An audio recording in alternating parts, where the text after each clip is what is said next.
Esto no es un cazacarros, es una contradicción de acero sobre orugas. Al frente, un muro que casi nada podía perforar, y en su interior, un cañón diseñado para golpear al enemigo antes de que pudiera siquiera responder. El Jagdtiger fue concebido como el argumento final, pero terminó cayendo por razones que nunca aparecieron en los carteles de propaganda: cajas de cambio defectuosas, sistemas de dirección frágiles, escasez crónica de combustible y la ausencia de grúas capaces de remolcarlo. En este video vamos a desmontar esta máquina hasta el último tornillo. Revelaremos por qué su cañón, aunque impresionante, era prácticamente inútil y cómo un vehículo con blindaje frontal de 250 milímetros fracasaba, no tanto por culpa del enemigo, sino por sus propias limitaciones. Quédate hasta el final, porque allí descubrirás el detalle más absurdo: un componente instalado de serie por los propios ingenieros, que sabían que muchos Jagdtiger no terminarían sus misiones como vencedores, sino como trofeos inmóviles al borde del camino. Desde el primer vistazo, el Jagdtiger impone respeto por su masa colosal, oficialmente denominado Panzerjäger Tiger Ausf.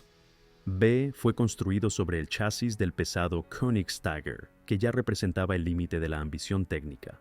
Pero el Jagdtiger lo superó en todos los aspectos. Su peso en combate superaba las 75 toneladas. No era un tanque convencional, sino una fortaleza móvil, alargada, alta y tan masiva que desafiaba toda lógica de guerra maniobrada. El proyecto nació en una fase en la que el mando alemán apostaba por armas milagrosas. El avance aliado era constante, y los ingenieros respondían con diseños cada vez más grandes, más pesados y más desproporcionados. Entre estas propuestas surgió la idea de montar el cañón antitanque más potente del arsenal sobre un chasis que ya de por sí sufría por exceso de peso. Sobre el papel parecía una decisión audaz. En la práctica, fue una cadena de compromisos técnicos al borde del absurdo. El arma principal era el cañón PaK-44 de 128 milímetros, derivado de una pieza de artillería naval. Su potencia era incuestionable. Podía penetrar el blindaje frontal de cualquier carro aliado a distancias superiores a los 2 kilómetros. Para instalar semejante armamento, fue necesario rediseñar toda la superestructura. Se eliminó la torre giratoria y se sustituyó por una casamata fija, reduciendo de inmediato la flexibilidad táctica del vehículo. El chasis tuvo que alargarse, reforzarse y adaptarse para soportar una carga que rozaba lo inviable. El blindaje frontal alcanzaba los 250 milímetros de espesor, un valor sin precedentes en ese momento, pero cada milímetro añadido suponía una carga extra: más peso, más esfuerzo para el motor, más estrés para la suspensión, más complicaciones logísticas.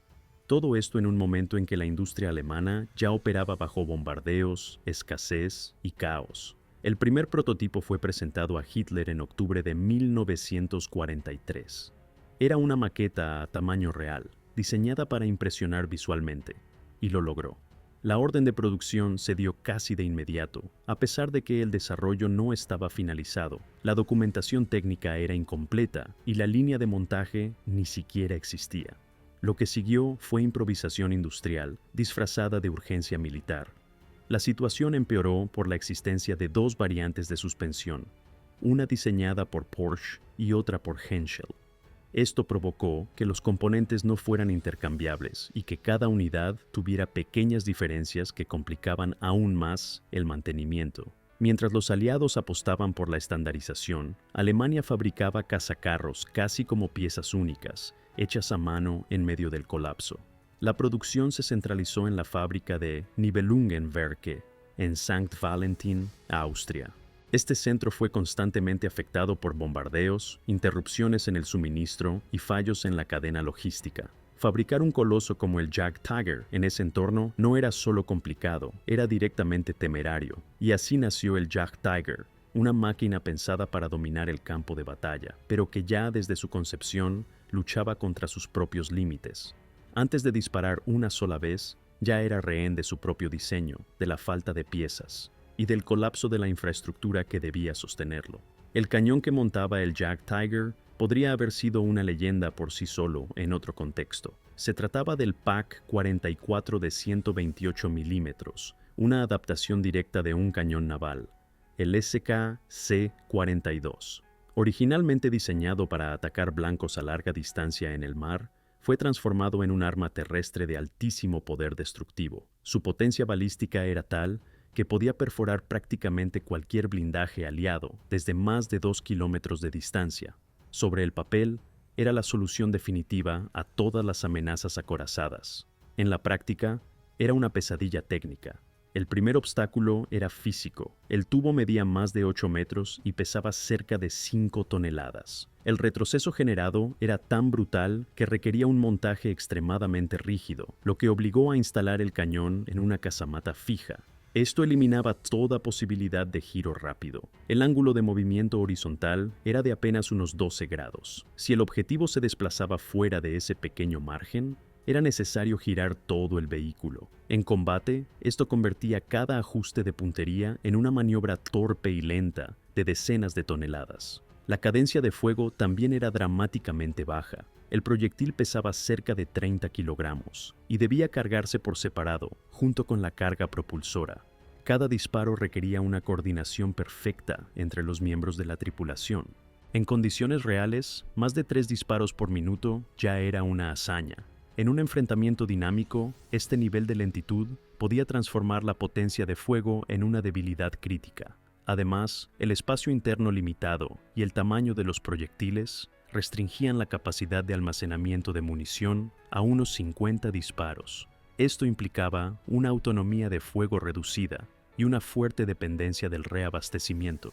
Cada proyectil perdido era una pérdida estratégica, y transportar esta munición exigía vehículos especiales que no siempre estaban disponibles. El sistema óptico, aunque teóricamente preciso, era delicado. Las vibraciones del motor, los impactos del terreno y la falta de mantenimiento adecuado podían desajustarlo con facilidad. Un solo golpe podía dejar al Jack Tiger sin su principal ventaja: la precisión a larga distancia. Este conjunto de problemas revelaba un conflicto central. Cuanto más poderoso era el cañón, más exigente era su contexto operativo. Una pieza diseñada para dominar el campo de batalla desde la distancia se volvía inútil si no podía apuntar rápido, si no tenía municiones suficientes, o si su óptica dejaba de funcionar. El Jack Tiger era, al mismo tiempo, una maravilla técnica y una trampa táctica, una respuesta excesiva que no encajaba en la guerra real.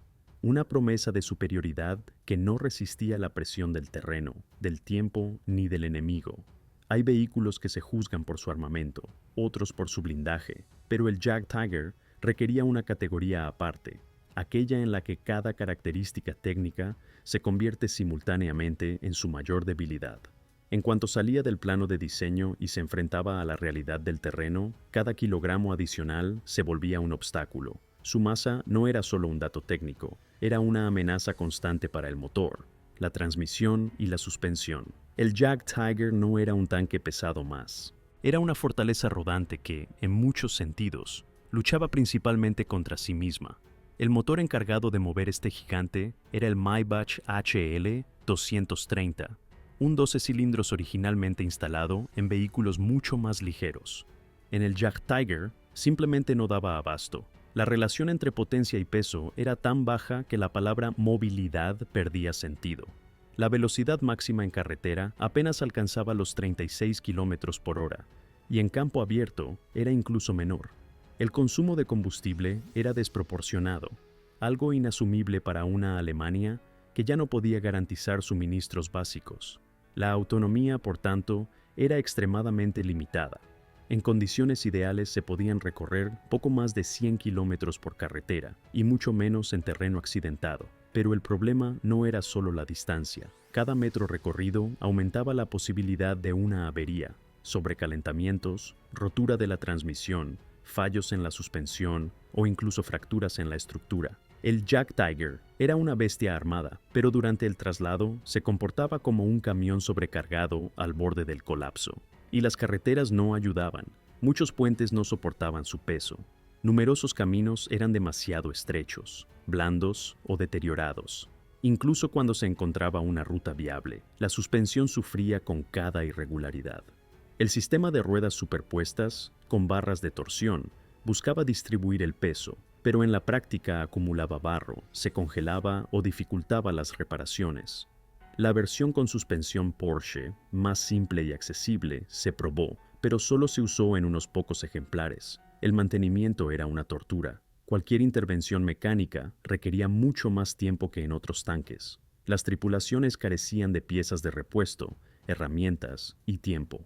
El cabrestante trasero, diseñado para ayudar en caso de atascos, fue eliminado en muchos modelos porque no tenía la potencia suficiente para mover al propio vehículo. Solo añadía más peso a un conjunto que ya no podía soportarse a sí mismo. Si el Jack Tiger quedaba inmovilizado, la recuperación era casi imposible.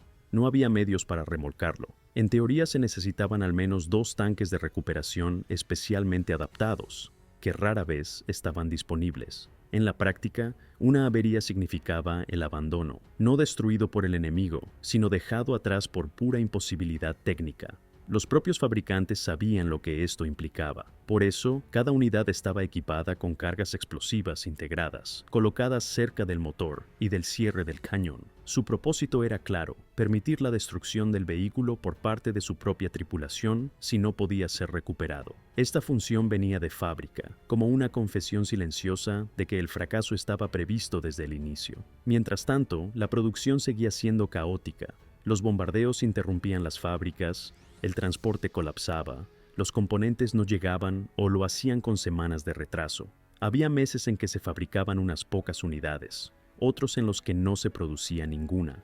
Y aunque en los documentos se asignaban Jack Tigers a ciertas unidades, solo un puñado estaba realmente operativo. El resultado fue una trampa técnica, un vehículo con armamento de élite y blindaje récord, que por su propio diseño se volvía ineficaz. Las armas se construyen para luchar, pero el Jack Tiger pasó más tiempo detenido que disparando, esperando combustible, esperando reparación o, simplemente, esperando que algo milagroso sucediera. Fue el producto de una ambición desbordada que, en lugar de ofrecer una ventaja, demostró que la fuerza sin control puede ser su propia perdición.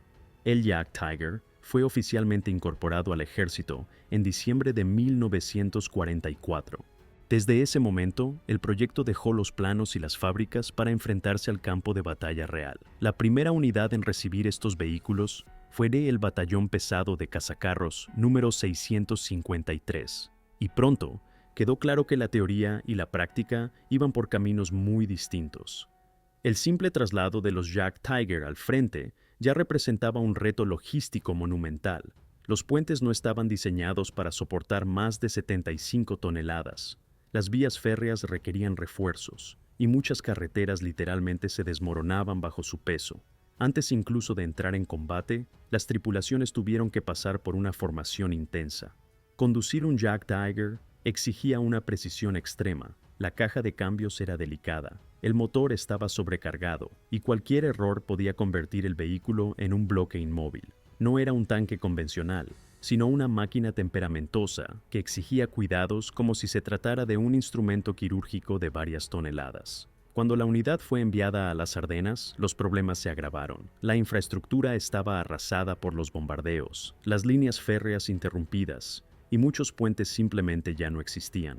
Los Jack Tiger tuvieron que avanzar por carretera, y ya durante esa marcha comenzaron las primeras averías: motores recalentados, fallos en las transmisiones, orugas dañadas. Varios vehículos ni siquiera llegaron al campo de batalla. El coloso tecnológico se estaba desmoronando antes de poder disparar. En enero de 1945, algunos Jack Tiger participaron en la Operación Northwind en los Vosgos. En teoría, las condiciones eran ideales: terreno defensivo, largas distancias de disparo y un posible impacto psicológico, pero los resultados fueron decepcionantes. Es cierto que el Jack Tiger podía destruir un objetivo de un solo disparo a más de 2 kilómetros, pero en cuanto debía reposicionarse, sus carencias quedaban al descubierto. Su lentitud, su tamaño descomunal y su incapacidad para maniobrar lo convertían en un blanco fácil. El mayor problema, sin embargo, era la recuperación.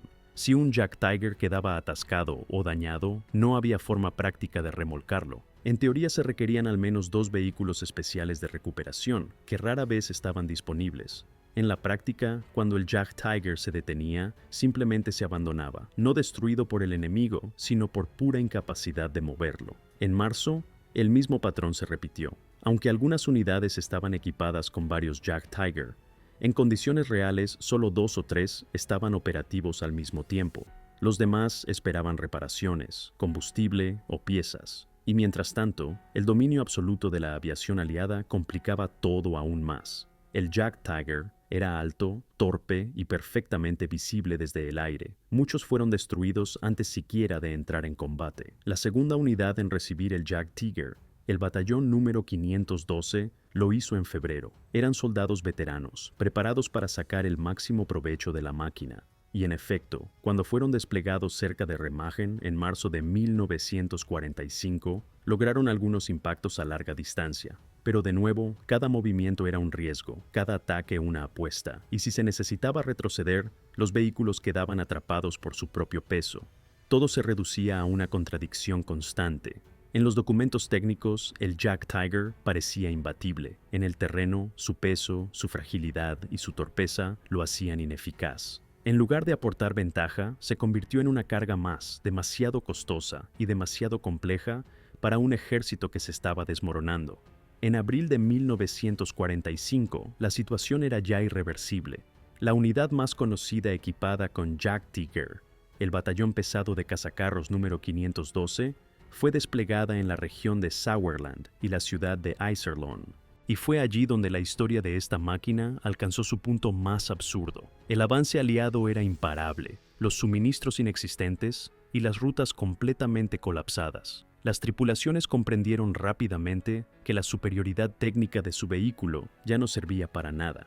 Los Jack Tiger, debilitados por traslados forzados y fallos mecánicos, no lograban alcanzar posiciones útiles. Algunos se averiaron antes incluso de ver combate.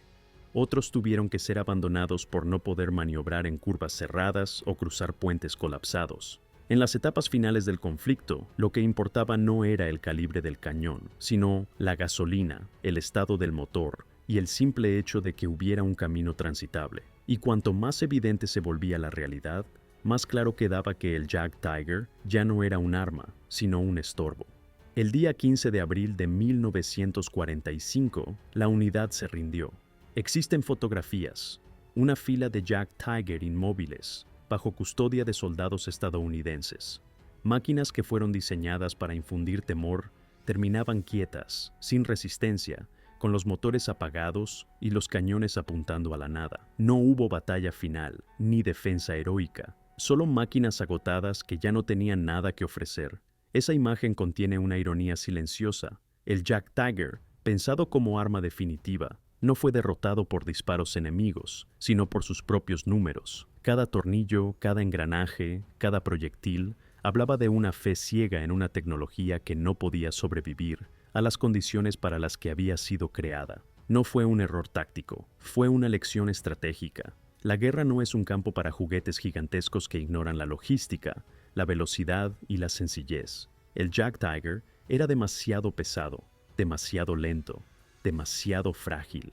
Y aunque tenía el blindaje más grueso y el cañón más poderoso de su tiempo, fue vencido por una verdad tan simple como implacable. Un vehículo que no llega al combate jamás podrá ganarlo.